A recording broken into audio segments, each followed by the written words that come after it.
the system, the injury, and why resilience is my daily practice. And let's talk about the part that changed my life from the inside out, akathesia. As I say, akathesia is not anxiety. It's not about being a bit restless. It's a neurological injury that's caused by the harm that they've done. The nervous system misfires and the body can't settle. You can sit until sitting becomes unbearable, then you pace. You walk it off because the inside feels like it's vibrating. Some days your stomach will tremor on its own. Some nights your arms and legs will jerk awake, like they've got their own plans. It's not nice, but my sarcasm and my sense of humour, even when I was in childbirth, made all the nurses laugh. Sleep becomes broken, the brain becomes exhausted because the body is exhausted or overstimulated. If you're woken up, you might not get back down to sleep again. So I learned that regulation and survival, slow walking, pausing when I needed to sit. Breathing exercises and meditation actually helped calm the nervous system. And because I refused to become weak in spirit, I brought dance back at home to build strength, posture and balance because I need to be back in my body. Some professionals were helpful, some were honest, some admitted mistakes, some haven't even really listened, but it's important to say because I'm not here to demonise every nurse or every doctor. As I say, some are good, some are bad. It's like in life. Some people make good coffee, bad coffee. Some people make good pasta, bad pasta. Many were kind, many were human, but most were rotten apples that can poison the entire process. Lies inside a system. I may say something, they then twist it, or they bring a discussion up that I've never even discussed.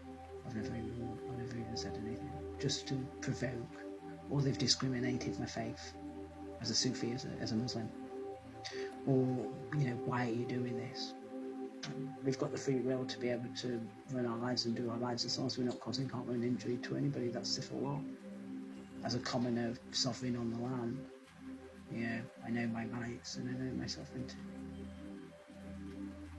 So sometimes the lie becomes the authority, because then if they get you in the mental health cycle, then it seems that you're not believed.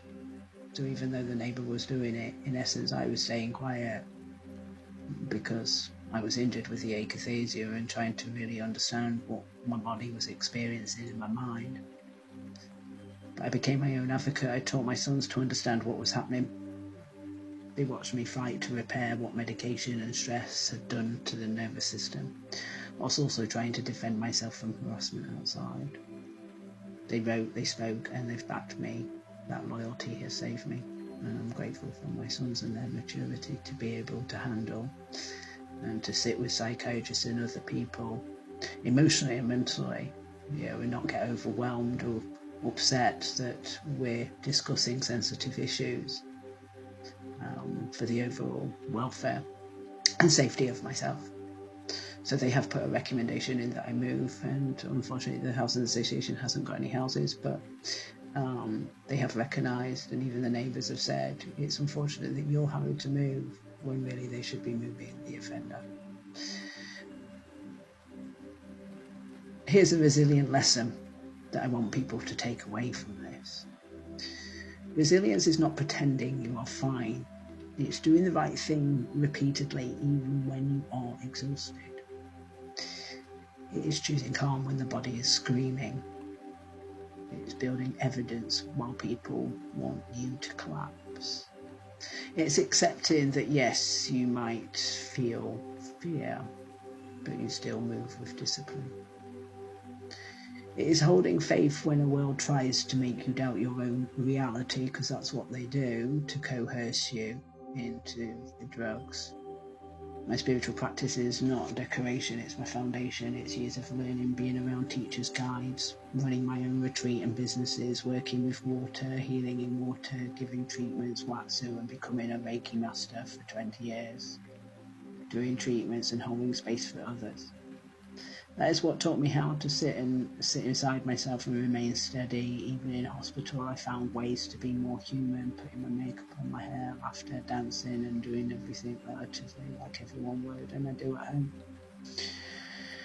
Every time I get disturbed, I get perturbed, and then I get decombobulated in speech and in mind, because the nervous system will rewire back into the trauma, and that's why I don't like to be around people that are negative for very long. It's very draining. I don't absorb what you do because I don't become like you. I just step away and get back into my centered self. I stopped caring what strangers thought a few years ago because my peace is not a public vote. And now I'm selective with the company that I keep. I still give, but not at the expense of my well-being. I still help, but not for people who want to use or discard me. I match your energy, I watch your behaviour, I watch for your patterns, I listen for your patterns, not promise it. Because I've learned this. If somebody tries to destroy you for staying kind, it means your kindness was power. And if someone wants to follow you through fake accounts and not love, it's obsession, control, or envy wearing a mask. I'm not here to entertain nonsense. I'm here to build a life quietly and intentionally with God as my protection.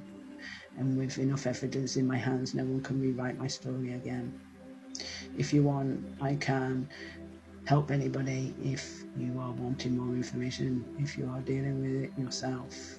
However, now, as I say, I've got things that I am looking forward to.